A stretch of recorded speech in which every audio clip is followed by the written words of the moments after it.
This is Optimal Living Daily, episode 2206, Understanding the Roots of Time Clutter by Julie Morgenstern of juliemorgenstern.com. And I'm Justin Malik, the guy that reads to you every single day of the year, including weekends and holidays. And it is a holiday today. Merry Christmas if you're celebrating. I'm jump right into today's post and start optimizing your life. Understanding the Roots of Time Clutter by Julie Morgenstern of juliemorgenstern.com. One of my clients, Shirley, was the vice president of a regional bank. Her workdays were poetry in motion. She was focused, able to prioritize, and an excellent delegator. But it was another story when it came to her life at home. She felt like she was coming home to a second job every night, overburdened with tidying, cooking, cleaning, laundry, and other chores from the moment she walked in the door until the moment she went to sleep. Her role as family caretaker kept her from enjoying any quality time with her husband or her children. Their family intimacy was suffering, and Shirley knew it. She was desperate to unburden her schedule to make space for connection, but couldn't see how. I recently wrote about time clutter. You can recognize time clutter as activities that every time you see them coming up on your calendar or jot them down on your to-do list, you wince, cringe, or let out a heavy sigh. Think unfinished projects and to-dos, unfulfilled obligations, burdensome commitments, and cumbersome roles.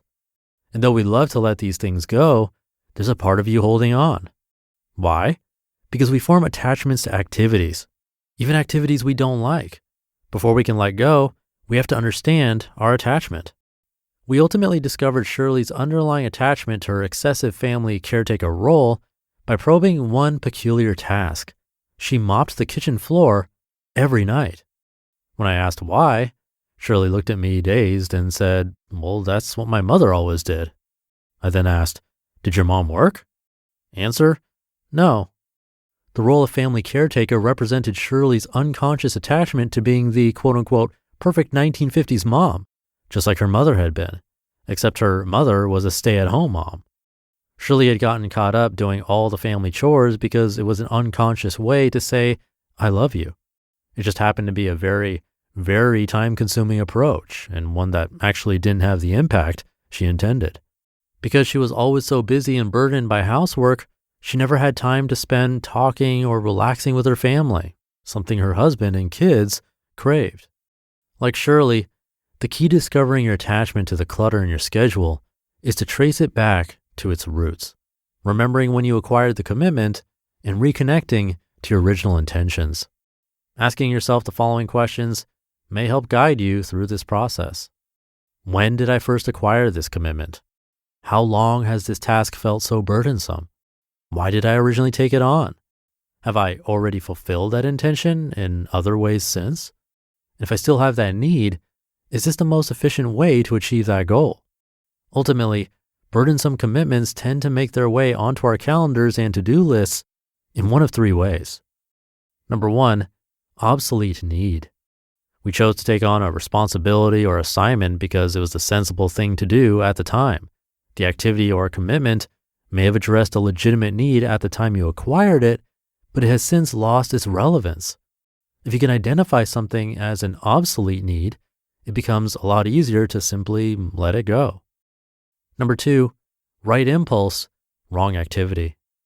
We may have felt pressured into taking on a responsibility by an employer, client, family member, or friend because we were unable to summon the word no. Yet the reality is we said yes because it filled some need of our own.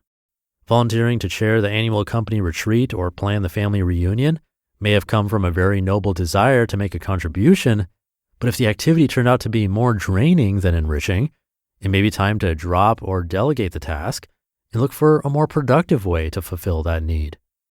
And number three, insecurity. Sometimes we take on obligations, commitments, and even roles because of our own insecurities. Being excessively busy or being the go-to person for everything can make us feel important and valued. This availability may have filled some other aspect of our identity we are now ready to leave behind. By figuring out what these things are doing on your calendar, in other words, how they got there and the purpose they once served, you're in a better position to ultimately get rid of them for good. We're all working with the same 24 hours in a day, but subtract time for sleep, personal and household maintenance, such as eating, showering, cooking, cleaning, etc., and work, and we're left with precious few hours remaining. The way we spend our time is the way we live our lives. Don't let time clutter define yours. You just listened to the post titled Understanding the Roots of Time Clutter by Julie Morgenstern of juliemorgenstern.com. All right, it's Christmas, so I'll keep this nice and short. Plus, I don't want to clutter up your time, especially on a holiday. Have a wonderful Christmas if you're celebrating, and I'll be back tomorrow on Kwanzaa and Boxing Day, where your optimal life awaits.